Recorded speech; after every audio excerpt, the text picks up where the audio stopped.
Kena Bridge of Spirits Review. Hello beautiful people. In this video, we will talk about Kena Bridge of Spirits game review. Ever since Ember Labs revealed Kena Bridge of Spirits last year, I've been eager to get my hands on the game that very much looks like a Pixar or DreamWorks animation film. The trailers looked gorgeous, and the gameplay shown got me excited. But I was reluctant after knowing that Kena Bridge of Spirits is a debut game from a studio that consists of 15 core developers with a few outsourced developers helping out. There's only so much when there's just a handful of team members in a studio, but with their experience in short animation films, Ember Labs didn't disappoint. I kept playing Kena Bridge of Spirits since its launch and I haven't touched any other game since. I'm definitely hooked. The amount of challenges the game offers, its interesting world, an admirable protagonist, wisely implemented environmental puzzles, and their adorable little companions called Rot, Kena is one of the games that made it to my 2021 Game of the Year list. The story kicks off with Kena guiding spirits in a deserted village that wields an untamed power infested by corruption, filled with hate and unrested spirits. As an amateur spirit guide, Kena's task is to send these spirits to the path of light, helping them find closure. But it's not a walk in the park. She must cleanse the village, and eventually face an unexpected foe to finally save it from its corruption. The narrative perfectly fits its desired direction, and with the help of an amazing cast and voice acting, plus the impressive character development, the plot wouldn't bore you. Kena faces danger from almost every corner of a corrupted zone, claimed by roots, toxic water, and the spirit creatures it spawns aren't to be messed with. They're powerful, fast, and deadly, and this is where Bridge of Spirits' strongest suit lies: its combat.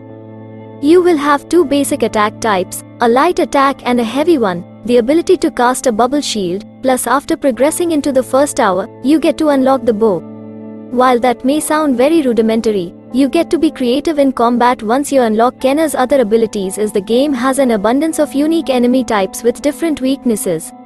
By the way, we are gathering gamers and gaming lovers like you in our YouTube channel RAYAROZEN, so it would be nice if you join our gaming community by subscribing our YouTube channel.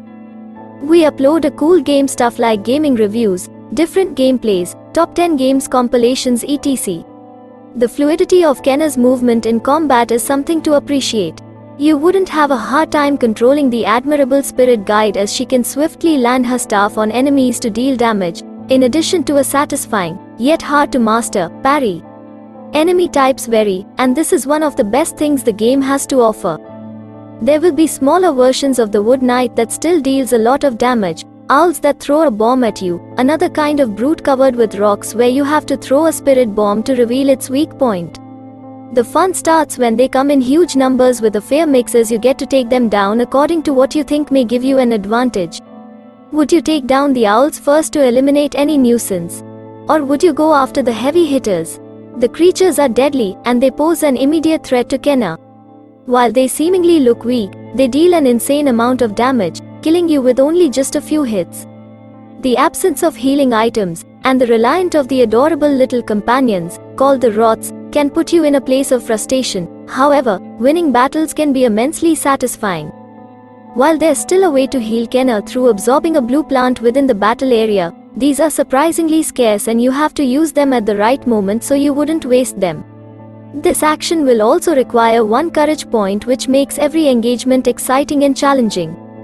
The Rots wield power where they infuse themselves into Kena's staff, such as enabling you to use a Rot-infused hammer, dealing an insane amount of damage to enemies within its radius, or taking them down with a Rot-infused arrow. However, they cost one Rot courage point. These courage points can be earned by dealing damage to enemies or when you kill them, as they drop a yellow orb that fills your courage gauge. You can gain additional courage slots when you level up your Rots. The courage mechanic encourages you to be wiser, and it adds a lot of pretty intense moments, from exciting encounters and boss battles. Overcoming these challenges by carefully analyzing an enemy's attack pattern and movements, a decent amount of trial and error, and being patient in battle can really be gratifying. I love how Ember Labs implemented this mechanic to make the game's combat interesting.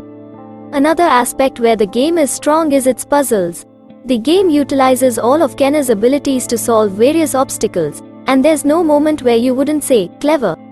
There are puzzles where you have to use spirit bombs to scatter rocks in zero gravity, allowing you to reach impossible areas. Then you can use your spirit bow to change the direction of the floating platforms or even use it as a grappling hook, and you even use your shield to emit light from crystals to open gates and doors. The world of Bridge of Spirits is visually striking at best, accompanied by one of the best Balinese-inspired soundtracks, makes the atmosphere emotionally engaging as you venture through the lush environment and amazing mountainous areas. While Bridge of Spirits is a visual treat, playing the game on PS5 adds a little layer of an immersive experience, all thanks to the adaptive triggers. As you pull R2 when you shoot with the spirit bow, you'll feel the resistance while it softly vibrates when you pulled it long enough.